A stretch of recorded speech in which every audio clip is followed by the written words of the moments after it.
Assalamualaikum warahmatullahi wabarakatuh. Kami dari kelompok 2 akan menjelaskan tentang teori akomodasi.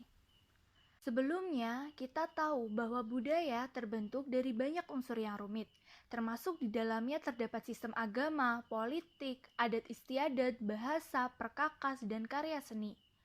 Dari keberagaman budaya tersebut menuntut kita untuk dapat berkomunikasi dengan berbagai kalangan dari berbagai budaya. Perbedaan latar belakang budaya membawa pengaruh tertentu, yakni perbedaan pola penyampaian serta penerimaan pesan. Saat berkomunikasi dengan orang lain, seorang individu belum tentu mampu mencapai pemahaman yang sama. Lantas, bagaimana cara orang dengan kebudayaan berbeda-beda melakukan komunikasi? Caranya adalah dengan beradaptasi dalam berkomunikasi antar individu. Perilaku ini dibahas oleh salah satu teori komunikasi, yaitu teori akomodasi komunikasi.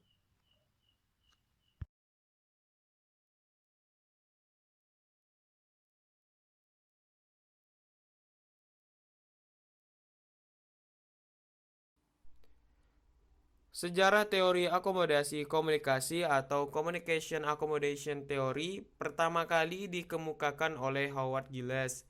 Pada tahun 1971, teori ini dikenal dengan nama SIT atau Speech Accommodation Theory untuk menjelaskan bagaimana kita mengelola sejumlah aspek komunikasi antar pribadi, khususnya pilihan bahasa, akses, dan dialek yang digunakan dalam berinteraksi. Dalam perkembangannya, Giles dan sejumlah koleganya secara reguler memperhalus, mengelaborasi, dan merevisi teori ini. Dengan kata lain, teori ini menjelaskan cara individu-individu mengakomodasi aktivitas komunikasi mereka untuk memperoleh persetujuan dan untuk menerapkan citra positif di depan orang yang sedang berinteraksi. Lingkungan di mana mereka berinteraksi juga mempengaruhi perilaku komunikasi. Dan pada tahun 1973, Giles memperkenalkan gagasan tentang model mobilitas aksen yang didasari pada berbagai aksen yang dapat didengar dalam situasi wawancara.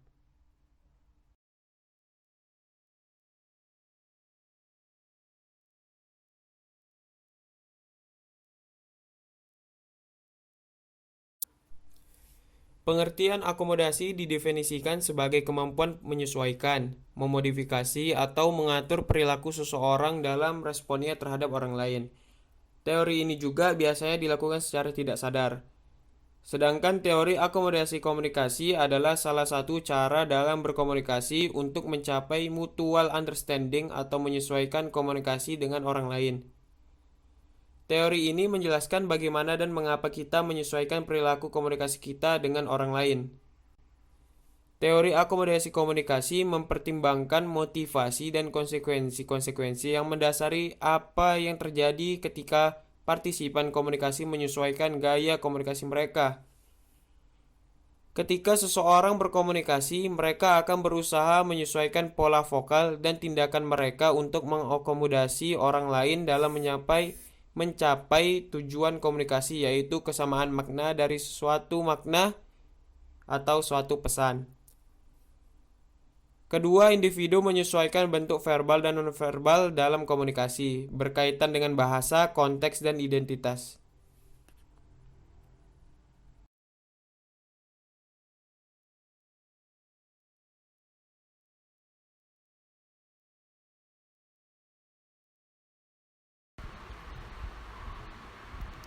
Hubungan Communication Accommodation Theory dengan identitas sosial.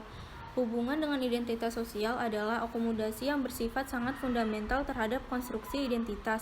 Lynn Turner mengamati bahwa orang akan berjuang dalam mempertahankan identitas sosial yang mereka miliki, dan mereka akan bergabung ke dalam komunitas kelompok yang membuat mereka nyaman dengan identitas mereka.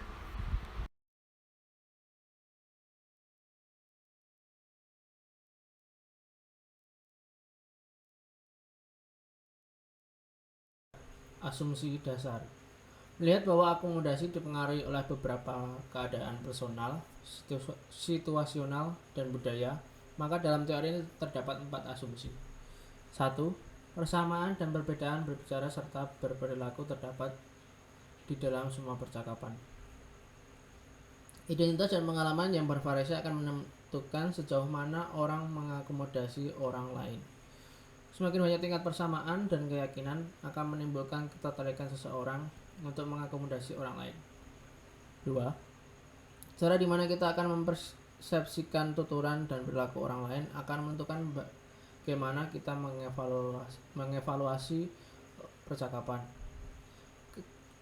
Ketika berkomunikasi, kita akan mempersepsikan kata-kata dan tindakan orang lain sehingga menyebabkan kita mengevaluasi orang tersebut. 3. Bahasa dan perilaku memberikan informasi mengenai status sosial dan keanggotaan kelompok. Bahasa dan perilaku cenderung bisa merefleksikan suatu individu dengan status sosial yang lebih tinggi, seperti kosakata, wawasan, dan lain sebagainya. 4.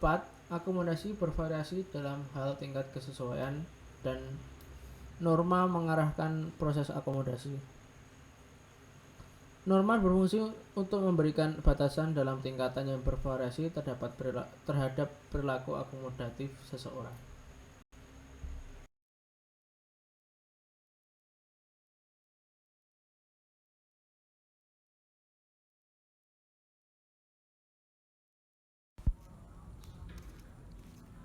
Tahapan atau cara beradaptasi. Yang pertama ada konvergensi. Konvergensi merupakan proses yang selektif, tidak selalu memilih strategi konvergen yang lain. Konvergensi sendiri diawali dengan ketertarikan. Biasanya para komunikator ini saling tertarik, maka mereka akan melakukan konvergensi dalam percakapan mereka. Yang kedua ada divergensi. Dalam akomodasi, terdapat proses di mana satu atau dua dari dua komunikator untuk mengakomodasi komunikasi di antara mereka. Strategi yang digunakan untuk menonjolkan perbedaan masing-masing komunikator baik dalam segi verbal maupun nonverbal dinamakan divergensi. Yang ketiga, akomodasi berlebihan. Istilah ini diberikan kepada orang yang walaupun bertindak berdasarkan niat yang baik justru dianggap merendahkan. Akomodasi berlebihan biasanya menyebabkan pendengar untuk mempersepsikan diri mereka tidak setara serta kehilangan motivasi untuk mempelajari bahasa atau kebudayaan dari daerah lain.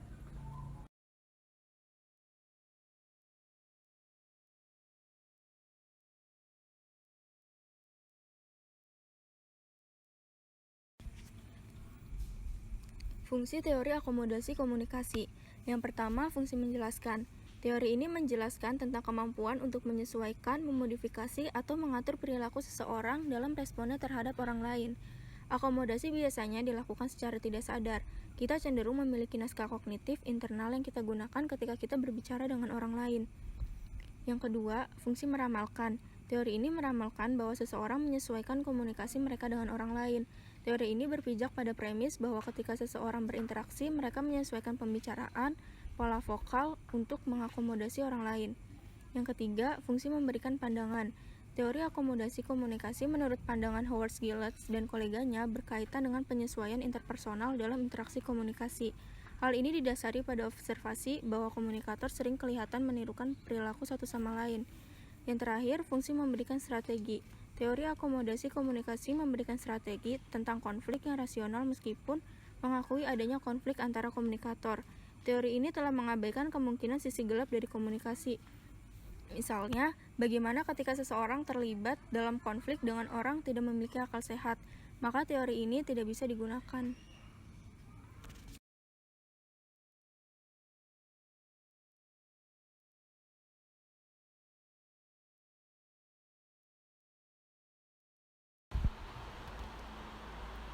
Faktor penghambat teori akomodasi komunikasi. Yang pertama, prasangka. Suatu kekeliruan persepsi terhadap orang yang berbeda adalah prasangka, suatu konsep yang sangat dekat dengan stereotip. Prasangka merupakan konsekuensi dari stereotip dan lebih teramati dari stereotip. Yang kedua, etnosentrisme. Etnosentrisme didefinisikan sebagai kepercayaan pada kebudayaan sendiri. Etnosentrisme cenderung memandang rendah orang lain yang tidak sekelompok dan dianggap asing, membandingkan dan mengukur budaya-budaya asing dengan budayanya sendiri. Yang ketiga, keterasingan. Keterasingan berasal dari kata terasing yang merupakan dasar dari kata asing. Kata asing sendiri berarti sendiri, tidak dikenal orang, sehingga kata terasing berarti tersisih dari pergaulan atau terpencil. Yang keempat, ketidakpastian. Salah satu perspektif komunikasi antar budaya menekankan bahwa tujuan komunikasi antar budaya adalah mengurangi tingkat ketidakpastian tentang orang lain. Tingkat ketidakpastian itu akan berkurang manakala kita mampu meramalkan secara tepat proses komunikasi. Karena itu, dalam kenyataan sosial disebutkan bahwa manusia tidak dapat dikatakan berinteraksi sosial kalau tidak berkomunikasi.